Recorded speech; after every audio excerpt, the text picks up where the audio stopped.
What's up, Raptors fans? Welcome to the Wars Report.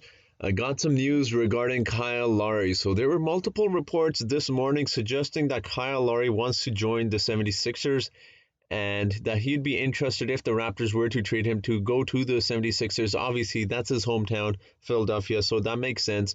But there are a lot of confusing reports because one of the reporters who reported this was a Philadelphia reporter, so we don't know how legitimate this rumor is. But then there's another rumor just now from NBC Sports that Kyle Lowry wants to join the 76ers and the Raptors are open to trade. So again, sometimes these American media, you don't know how legitimate they are unless you hear from Shams or Woj. I don't really trust them. But then we did get a report, or at least a tweet from Josh Lewenberg, TSN reporter, Raptors reporter, saying that nothing wrong with the report, but for those reading into it, unless and until Kyle Lowry asks the Raptors to move him, and to be clear, there is no indication that has happened or that will happen. It doesn't matter how many teams are interested in trading for him. So it's very confusing because a lot of these reports just kind of came out of nowhere saying that Kyle Lowry is open to going to the 76ers.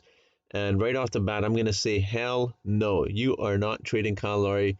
And if you are to trade him, I would not trade him not only to an Eastern Conference rival, but especially the history we've had with the 76ers. And also because when you look at in the past, how many teams have traded within their division, it's very rare to see that. And also the asking price, if you are to trade within the division, is much higher. So there were rumors about other teams interested in Kyle Lowry as well, including the Miami Heat, LA Clippers.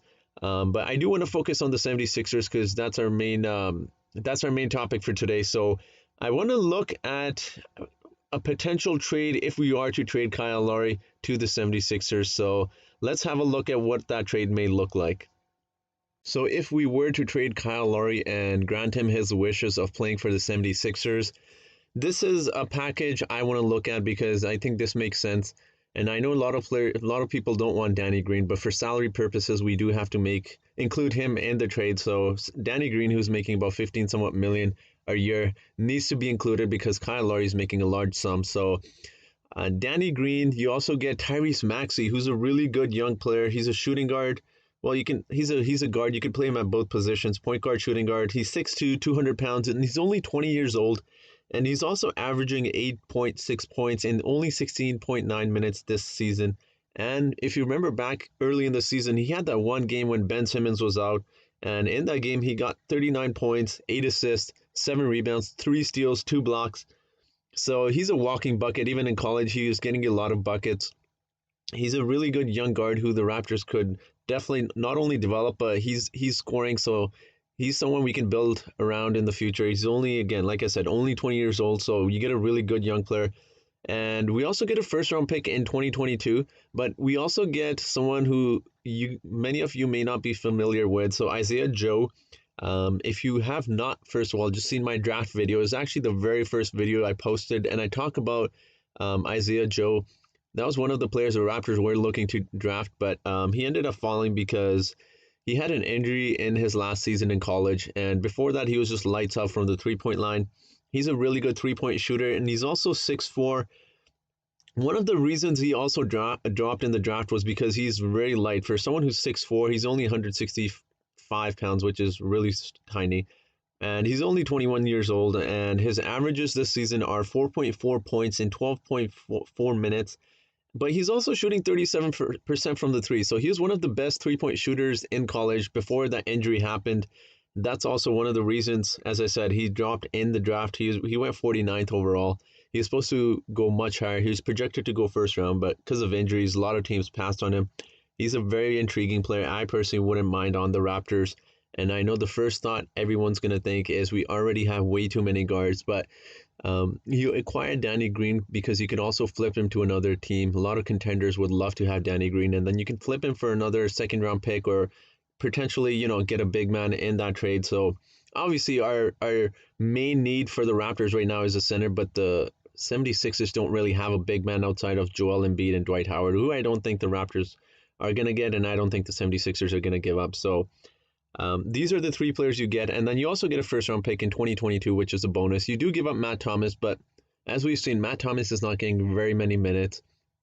And I know a lot of the questions regarding this trade will be, we already have a lot of guards, but when you think about it, you're getting rid of Kyle Lowry, Matt Thomas, you're losing two guards right there, and you're going to flip Danny Green to another contender or another team for picks or a center. So you have only two really good young guards you're adding. And you know what? There's questions about Norman Powell if he would get traded, if he does or doesn't re-sign in the offseason. And you also realistically aren't going to build around Patrick McCaw for the future. So realistically, you're left with Fred VanVleet, Malachi Flynn, Terrence Davis, and Jalen Harris, who can play the small forward position as well. So you got about 3-4 guards, but two of them are still developing, and you add two more young guards to it. So I think that's not a bad situation. Terrence Davis, I believe, is also a free agent. So again, you don't know what's going on with his situation. He might just leave as well. So um, in a trade like this, very quickly you can lose guards, and then you definitely need a little bit backup. And it also just kind of helps bluster the Raptors' young players. We, outside of Malachi Flynn and Jalen Harris, we don't really have any up and young coming players. So I think you could definitely develop these two. Tyrese Maxey, I feel like can already play. Isaiah Joe, you can send him to the 905 and really develop him. But this is what I would want in a trade realistically. And these three players combined make about 18.5 million. So that doesn't make up for the salary, but the 76ers do have a total of 10 million in trade exception. So they could also add that on and make the salaries work like that. So I think that's one of the trades. If you're being realistic, you get two really good young players who are in their early 20s, and you get a first round pick in 2022. So I don't see this trade as being really bad. Obviously, it sucks to lose Kyle Lowry, especially to a division rival, but this is what I would want in a trade. I do want to hear what you guys think, though. What do you think of this trade? Let me know if you agree, disagree. It's okay if you disagree. You can let me hear it in the comment section. Let me know what you would want from the 76ers, and I will be ending the video off here, guys. So thank you so much for tuning in. Until next time.